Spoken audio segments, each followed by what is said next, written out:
অলস ব্যক্তির বিদ্যা হয় না, বিদ্যাহীন ব্যক্তির অর্থ লাভ হয় না, আর যার বন্ধু নেই তার কখনো সুখ লাভ হয় না। উপদেশ কখনোই মূর্খদের রাগকে শান্ত করতে পারে না, আর সাপকে দুধ খাওয়ালে সাপের বিষ দ্বিগুণ বেড়ে যায়। সাপের বিষ থাকে তার দাঁতে, মৌমাছির বিষ থাকে তার মুখে, আর বিছে পোকার বিষ থাকে তার লেজের মধ্যে, কিন্তু অসৎ মানুষের বিষ থাকে তার সর্বাঙ্গে। যে ব্যক্তির ঠিক ভুল বিচারের কোনো জ্ঞান বা ক্ষমতা নেই তার শাস্ত্রজ্ঞানের কোনো প্রয়োজন নেই, যেমন অন্ধ লোকের আয়নার কোনো প্রয়োজন হয় না।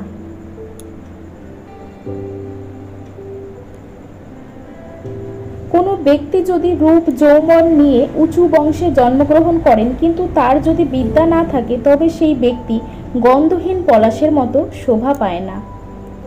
সন্তানকে অতিরিক্ত আদর করলে বহু দোষ দেখা যায়, তবে অতিরিক্ত মারধর কখনোই ঠিক নয়। তাই ছেলে কিংবা মেয়ে শিশুকে কখনোই শাসন ছাড়া রাখা উচিত নয়।